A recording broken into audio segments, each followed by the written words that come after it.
والسلام على أشرف الأنبياء والمرسلين سيدنا ونبينا ومولانا محمد وعلى آله وصحبه أجمعين أما بعد فأعوذ بالله من الشيطان الرجيم بسم الله الرحمن الرحيم قال الله تبارك وتعالى في شأن حبيب الكريم فأعوذ بالله من الشيطان الرجيم إن الله وملائكته يصلون على النبي يا أيها الذين آمنوا صلوا عليه وسلموا تسليما اللهم صل على سيدنا مولانا محمد وعلى آل سيدنا ومولانا محمد وبارك وسلم صلاة وسلام عليك سيدي يا رسول الله صلى الله تعالى عليه وسلم. Yesterday our topic was upon the fourth Khalifa, Amir al-Mu'mineen, Sayyidina Ali ibn Abi Talib radiallahu ta'ala anhu.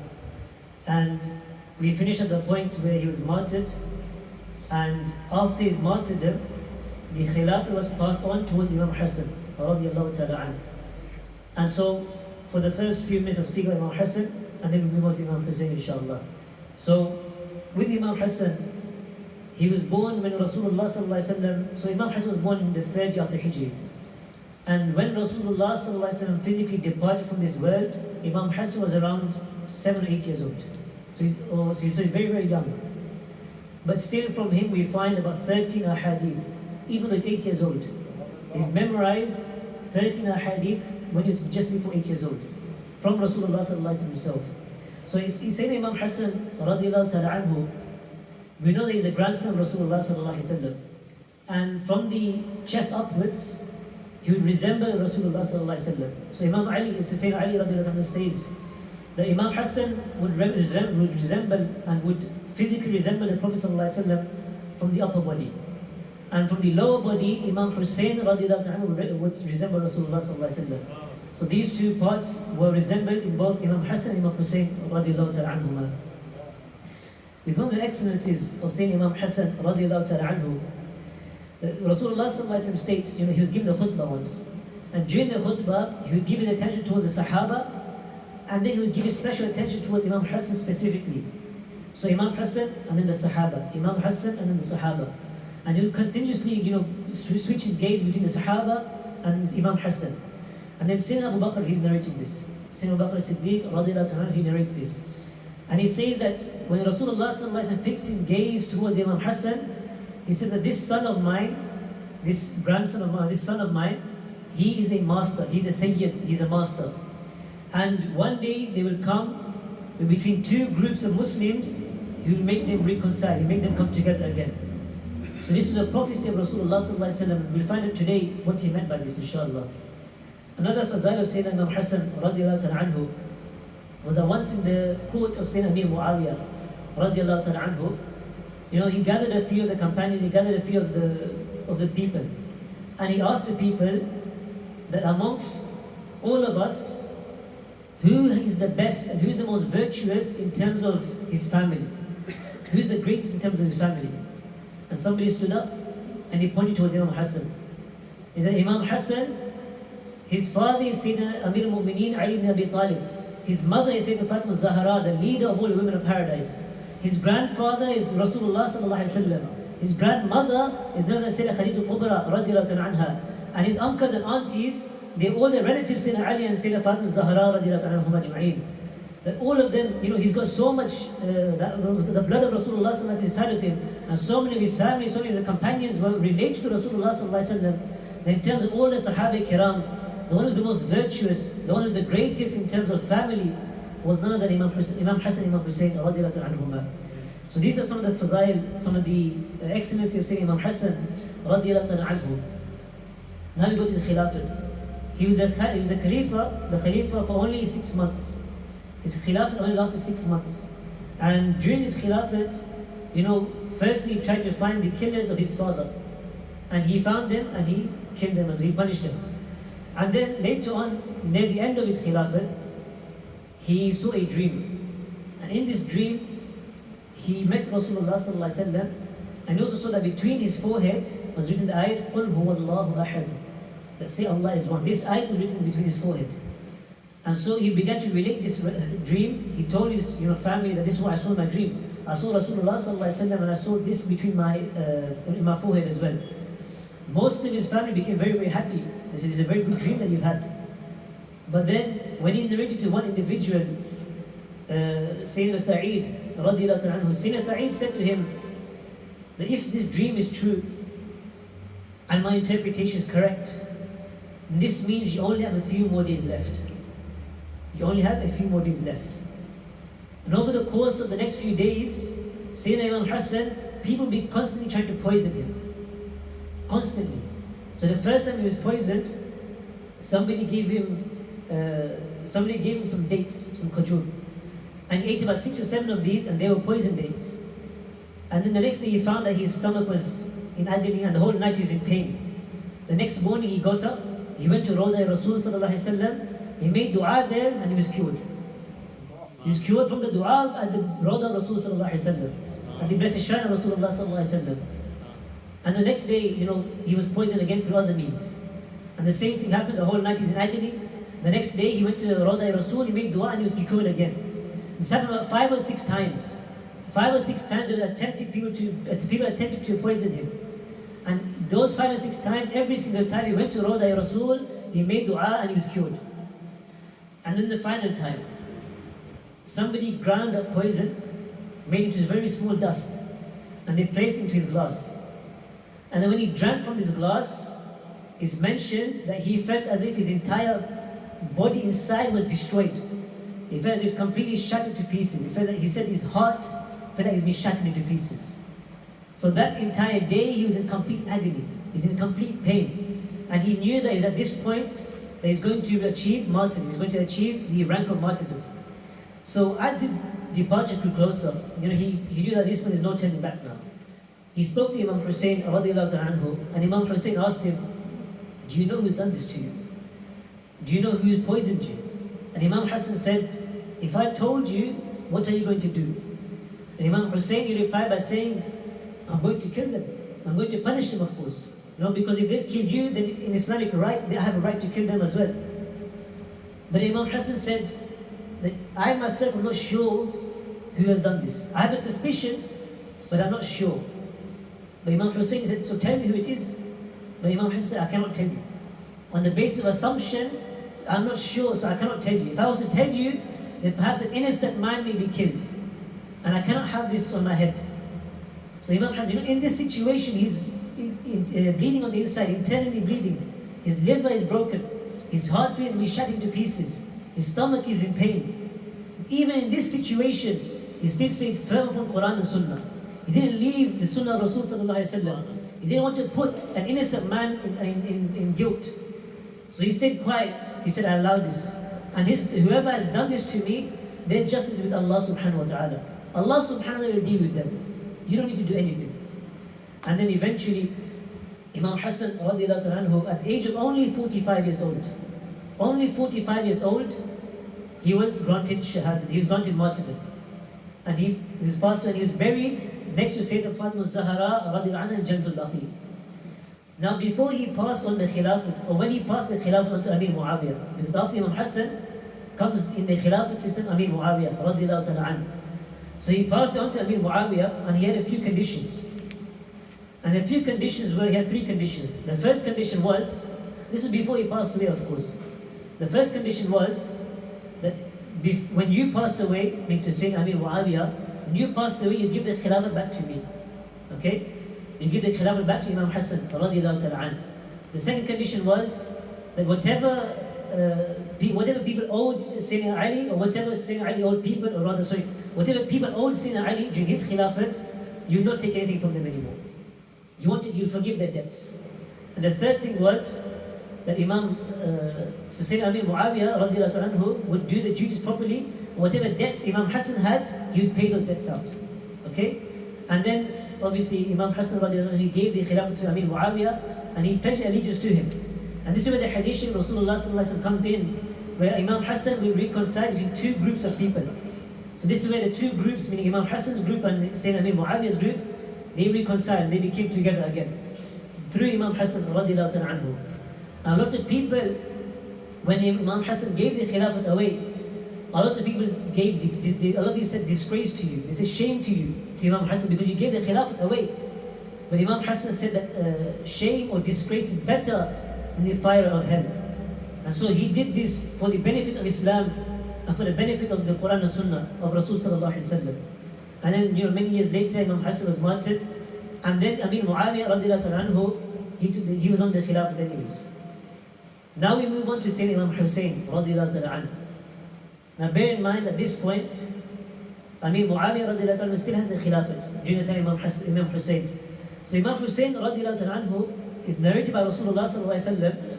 He said that Hussein is from me and I am from Hussein radiallahu anhu. Hussein is from me and I am from Hussein. That this is how special Sayyidina Imam Hussein radiallahu anhu was in the court of Rasulullah sallallahu alaihi wasallam. Very, very high rank, very, very beloved to Rasulullah sallallahu alaihi wasallam, and so beloved that Rasulullah sallallahu alaihi wasallam would constantly, whenever Sayyidina Imam Hussein was a child, he'd play with him a lot and nurture him a lot. He would teach him a lot as well from a very, very young age. And so Sayyidina Imam Hassan and Imam Hussein radiallahu anhuma were nurtured by Rasulullah sallallahu alaihi wasallam. So they were both under the care of Rasulullah sallallahu alaihi wasallam. And during his lifetime, while Imam Hussein was a child, Rasulullah sallallahu alaihi wasallam knew that later on in his life, Imam Hussein will be martyred. And he said this many times. The Sahaba knew about this as well. The Sahaba were told by Rasulullah sallallahu alaihi wasallam, and one day it's mentioned that one of the blessed wives of Rasulullah sallallahu alaihi wasallam, they saw him weeping. Tears were flowing from his cheek and from his blessed eyes. And she asked him, "Oh Rasulullah sallallahu alaihi wasallam, why are you crying?" And he said that there will come a time when this grandson of mine, Imam Hussein radiallahu anhu, will be martyred by my own ummah. My own ummah will martyr him. And she clarifies, your own ummah, I mean this ummah will martyr him. And he said, yes, this ummah will martyr my son later on, after I passed away. And there's another narration that's mentioned where one of the angels came to Rasul sallallahu alaihi wasallam. And first, the angel asked for permission to come into his house first. The angel didn't just walk in. Even angels asked for permission to walk into the house of Rasul sallallahu alaihi wasallam. So once Rasul sallallahu alaihi wasallam gave the permission, the angel said to Rasul sallallahu alaihi wasallam, he gave him some sand. And the angel said to Rasul sallallahu alaihi wasallam, this grandson of yours, he's going to be martyred. He's going to be martyred by your own ummah. In the years to come, he'll be martyred. And he presented some sand, and he said, this is the sand from where he will be martyred. The place where he'll be martyred in Karbala, this is where the sand is from. And he gave this sand to one of the Sahabiya that was there. Say al-Mu'mineen Salma radiallahu anha, the blessed wife of Rasul sallallahu alaihi wasallam. He gave the sand to her. And he told her that when Imam Hussein radiallahu anhu is martyred, this sand will turn to blood. This sand will turn to blood. Salma radiallahu anha herself narrates that she witnessed one day the sand turned to blood. And she knew that from this point Imam Hussein was martyred. She herself witnessed this, that the sand turned to blood. And this is a miracle as well of Rasul sallallahu alaihi wasallam. Now if we move on to, inshallah, Yazid. To give a full history of events, we need to know all the characters in play. We know Imam Hassan, we know Imam Hussein. And now we go to Yazid. Now Yazid was a very accursed individual, a very wretched individual.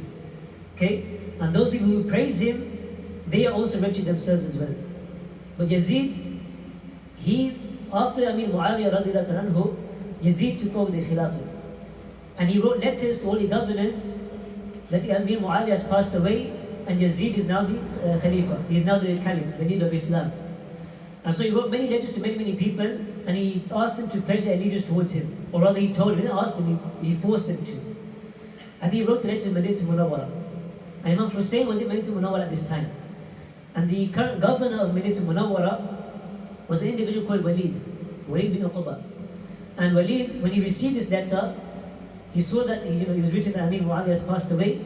And Yazid told Walid that you must pledge allegiance to me, and you must also get Imam Hussein, Abdullah ibn Umar, and Abdullah ibn Zubair, radiallahu anhum, very great senior Sahaba as well. He said you must get their allegiance as well, as quickly as you can. You shouldn't wait even more of a moment. As quickly as you can get the bay'at, as quickly as you can get them to pledge their allegiance, you should do so. You shouldn't waste any time. So now Walid, he was a lover of the Ahlul Bayt. He loved Sayyidina Imam Hussein radiallahu anhu, and he also knew that Yazid was a wretched individual. So for advice, he called a person called Marwan. And now Marwan is mentioned in Hadith. Marwan bin Hakam was his name. So his father's name was Hakam, and Marwan was his son. Now Rasulullah said about Hakam, the father of Marwan. He said that Hakam is a chameleon and his son Marwan is also a chameleon. Meaning Rasulullah cursed them both. These two individuals were both cursed, Marwan and his father. They were both cursed by Rasulullah himself. And so, Walid took his advice and asked him for advice, what should I do? And then Marwan said, call him to this house and ask for his allegiance straight away. Do not waste a moment. If he does not pledge allegiance, then you should kill him. So from the first moment, Marwan bin Hakam, who is cursed by Rasulullah himself, he told Walid that if Imam Hussein does not pledge allegiance, you should kill him. Now Walid said, how can you say something like this? But in the end, he still invited Imam Hussein to his home. And Imam Hussein came with a group of people. He told the group of people to stand outside. If something is to happen to me, if you hear shouting inside, then you come inside. But you do not leave until I let you do so. So Imam Hussein went to the home, and Walid, he respectfully asked Imam Hussein to pledge allegiance to Marwan, to pledge allegiance to Yazid. But Imam Hussein, he knew that Yazid was a wretched individual. He knew that he couldn't place his allegiance in the hands of Yazid. So Imam Hussein, he refused. He said he couldn't do something like this. And so Imam Hussein, he left the home. And Marwan, he told Walid that you have now missed your opportunity. He didn't accept allegiance, so you should have killed him on the spot. And then Walid again, he said curse upon Marwan, but Imam Hussein was allowed to go. And then again, Walid, he called Imam Hussein, and Imam Hussein said, give me until tomorrow. Give me until tomorrow and I'll give you an answer. But what happened during the night? Imam Hussein, radiallahu ta'ala anhu, he told his family, he told his companions, that we now need to move and migrate from Medina to Munawwara. The situation here is going to become very bad, so we now need to leave Medina to Munawwara. We can't stay here anymore. So Imam Hussein, radiallahu ta'ala anhu, remember, he was born in Medina to Munawwara. He was born in Medina to Munawwara, he was raised in Medina to Munawwara, his family was raised there as well, his companions were raised there as well. And this city was beloved to Rasul sallallahu alayhi wa sallam. Very beloved. Rasulullah sallallahu alayhi wa sallam loved Medina to Munawwara. So Imam Hussein himself loved Medina to Munawwara as well. So for them to leave Medina to Munawwara is very heartbreaking for them. This story is just heartbreak upon heartbreak. So Imam Hussein radiallahu anhu, they got the surprise. In the same night, Imam Hussein went to Rawda Rasul sallallahu alayhi wa sallam. And he spoke to his grandfather. He said, oh my grandfather, these people are now kicking me out of my hometown. And I'm going to leave and go towards Makkah to Mukarramah. Imagine this conversation. And Imam Hussein said he loves Medina to Munawwara. He has so much love for Medina to Munawwara. He's born in Medina to Munawwara. He's raised in Medina to Munawwara. His family is here. Everything is here. His grandfather is residing here as well.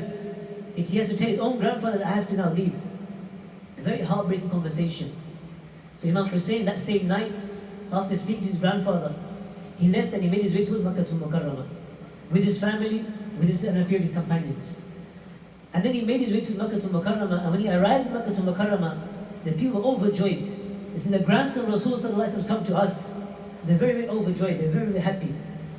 And when he reached to Makkah to Mukarramah, the people were overjoyed, they embraced him. They allowed him to stay in their homes and they gave him a very good welcome. And this was what happening with Imam Hussein. Now let's go to Kufa briefly. Kufa, remember, was where Imam Hussein and Ali established the Khilafah over there. But this was now the capital. Now in Kufa, when news reached that Sayyidina Amir Muawiyah had passed away, the Kufis, or the people of Kufa, some of them became very overjoyed. Some of them became very, very happy. The people of Kufa, on the apparent, they said that we love Sayyidina Ali and we love his family. So they called themselves the lovers of Ahlul Bayt. And they gave themselves the title Shia. They gave themselves this title. Okay? And so these people, they loved Imam Hussein, Imam Sayyidina Ali. And when Amir Muawiyah passed away, they were very overjoyed. Because before in the past, they gave many invitations to Imam Hussein. They said, come to Kufa, we'll look after you, we'll do everything for you. Just come to Kufa. But many times Imam Hussein, he refused. He said, I want to stay in Medina to Munawwara. But then when Amir Muawiyah passed away, they knew that now is a better opportunity to ask him. So they began to write many letters towards Imam Hussein. And they said to Imam Hussein, we invite you towards Kufa, we want you to come towards Kufa. And so they wrote many, many letters, and they said that the situation here has become dire because now Yazid is going to attack us as well. And so Imam Hussein, radiallahu anhu, he received, some narration mentioned 52 letters. Another narration mentions he received over 1,000 letters. 1,000 that was signed as well by people. And every single one of those papers and letters he read. Imam Hussein read and he saw the people of Kufa, they want to be over there. And the reason being was that Yazid was now going to force them to take allegiance at their hands. But they don't want to do this. They said, we want to pledge allegiance at the hands of Imam Hussein. Because we love Imam Hussein and we know that Yazid is a wretched individual. He's a very bad individual. But Imam Hussein is righteous. So we want to pledge allegiance at his hands. So Imam Hussein, he took it upon himself, he says that, look, it is upon me now that if they truly want to accept allegiance at my hands, then I must go over there. Before I go, I will send Sayyidina Muslim bin Aqil, radiallahu ta'ala anhu. Sayyidina Muslim, he was the nephew of Sayyidina Ali. He was the cousin of Sayyidina Imam Hussein and the nephew of Sayyidina Ali, the son of Aqil. So Sayyidina Muslim, radiallahu ta'ala anhu, he was sent towards Kufa. And Sayyidina Imam Hussein told him that once you reach Kufa, if the situation is in our favor, write me a letter and I will come as soon as possible. But if you see that the situation is different to what we read in the letters, then come back straight away and tell me what has happened. So Sayyidina Muslim agreed, he took his two sons and a few of his companions, they went towards Kufa. Now this story I'm abbreviating a lot as well. There's so much to get through and time is not enough. So Sayyidina Muslim, radiallahu ta'ala anhu, he reached Kufa. And when he reached towards Kufa, he arrived and the people were very overjoyed. They were very excited. They said, look, now somebody from the household of Rasul sallallahu alaihi wasallam has come to us. That means Imam Hussein's help is near as well. So the people they were overjoyed, they began to rejoice. And the leader of Kufa at the time, a person called Nu'man, he was a Sahabi of Rasul sallallahu alaihi wasallam, and he was afraid of Yazid. But at the same time, he didn't want to go against Yazid as well, because he didn't want to have war. He's a peace-loving individual, he wanted peace. So he didn't want to have war. So he told the people that Sayyidina Muslim should leave, he shouldn't stay here. And then, what happened was, this news reached to Yazid, that Sayyidina Nu'man did not allow, or did not kick out Sayyidina Muslim, and he allowed Sayyidina Muslim to stay in Kufa. And when this news reached Yazid, Yazid became very angry. And he thought that, okay, his advisor told him, Nu'man is very lenient, he's not very strict, he's very soft-hearted. You should remove him from the position of governor of Kufa and replace him with somebody else. And so Yazid thought, okay, I'll replace him with somebody who's harsh, somebody who's strict. And so he replaced him with someone called Ibn Ziyad. Ibn Ziyad. Remember these names, the names will come up tomorrow as well, inshallah. So Ibn Ziyad, he was appointed as the leader of Kufa, as the governor of Kufa. And he's a very deceiving individual, he's very cunning. He's very, very cunning, very, very smart. What he did, he was coming from Syria. And the Kufis knew, and the Kufis did not like anyone who came from Syria, because they were Yazid's people. So what Ibn Ziyad did, he wore the clothes that people from Makkah to Muharram would wear. He wore Hijazi clothing. And he came from the route where people from Makkah to Muharram would come in. And he was wearing a clothing, and he came at night time. So when people saw this man that came, he's wearing Hijazi clothing, they became very happy. Imam Hussein is here. So they began to rejoice, they began to celebrate. And they welcomed him to the city. Ibn Ziyad stayed quiet. He allowed this welcome. He didn't tell people this Ibn Ziyad. And one of Ibn Ziyad's guards, he announced to people, move out of the way, this Ibn Ziyad. And then the people, they ran away, they went to their homes. They knew that it was Yazid's man. And Ibn Ziyad, he made his way towards the governor's house. And that's where it took place. And he announced to the people that we need to find Muslim bin Aqil. So he began to send search parties out. Kufa was a big town, very big. So it's very difficult to find somebody in this city. And what eventually happened, Sayyidina Muslim bin Aqil, he was staying at the house of somebody called Hani. Okay, Hani. And Hani was a lover of Ahlul Bayt. He also loved Imam Hussein, radiallahu ta'ala anhu. So Hani looked after Muslim bin Aqil. And he stayed at his house for a very long time. One of the servants of Ibn Ziyad, he was given 3,000 dirhams, and he asked people on the street, where is Muslim bin Aqil? He used to say to the people, I'm a lover of Ahlul Bayt, so tell me where is he? I want to meet this great person. And eventually he found out that Muslim bin Aqil would stay at the house of Hani. And every day this slave would go towards the house of Hani, and he would sit in their meetings from morning till evening. He stayed there the whole day. He stayed there quietly, but he'd take into consideration everything that's happened. And every day he'd go back to Ibn Ziyad and tell Ibn Ziyad, this is what's happened, this is what they've said, this is what's happened, this is what they're planning to do. And then eventually Ibn Ziyad, So Ibn Ziyad and Hani, they were very close friends. But throughout this entire period, Hani avoided Ibn Ziyad. He used to get this, I'm sick or I'm ill, I can't move. And eventually Ibn Ziyad got fed up and he personally escorted Hani to his palace. And when Hani came, Ibn Ziyad was very angry. And he said to Hani that, how dare you hold Muslim bin Aqil in your household? How dare you do this? You're going against my own commands. I'm your governor, I'm the governor of Kufa, you must listen to me. So how dare you let him say that Muslim bin Aqil stay in your home? And Hani tried to reject this, he tried to deny this at first, he said, no, he's not at my home. And then Ibn Ziyad brought out his slave. And then Hani recognized the slave and knew that at this point, he's been caught red-handed. And so Hani was taken to prison and news spread in the city that Hani has been killed. A rumor spread, he wasn't actually killed, he was in prison. So the rumor spread that he's been killed. And then the tribesmen of Hani was a very popular person. Okay, a lot of people knew him and he had a lot of people from his tribe. When they found out, or when they heard that Hani had been killed, a lot of them came and gathered around the house of Ibn Ziyad. They gathered around the governor's house and they all began to chant, that we want revenge. Because you've killed Hani, now we are going to kill you. They began to shout this. And eventually Ibn Ziyad, when he heard about it, when he saw this happening, he called on his advisor and asked for advice. Advisor told him that Qadi Shurayn, and Qadi Shurayn will tell the people, he'll testify that Hani is still alive. And when he testified to the people that Hani is still alive, the people, when they spoke to Hani and they spoke to other governors inside and other advisors inside, the advisor told him and told the people that stay away from Muslim bin Aqil. Stay away from him because there's going to be a lot of trouble coming soon. And Hani himself, when people found out that he was safe, they all returned to their homes.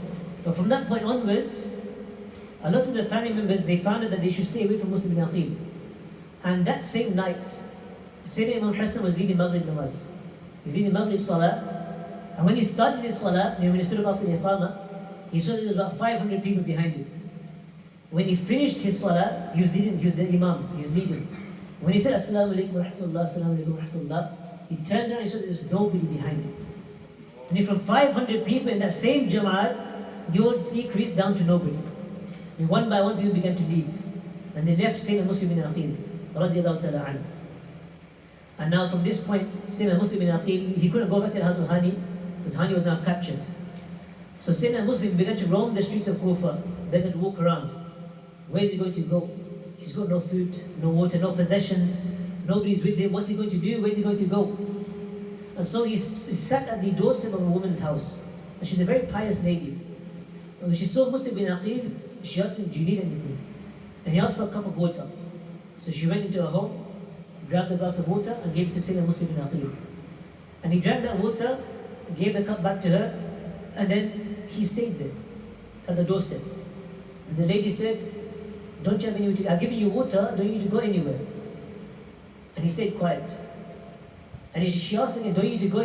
I've given you my water, what else do you want from me? And then Sayyidina Muslim bin Aqil, he told her of his situation. This was happened to me, I'm Muslim bin Aqil, I'm the cousin of Imam Hussein, radiallahu anhu.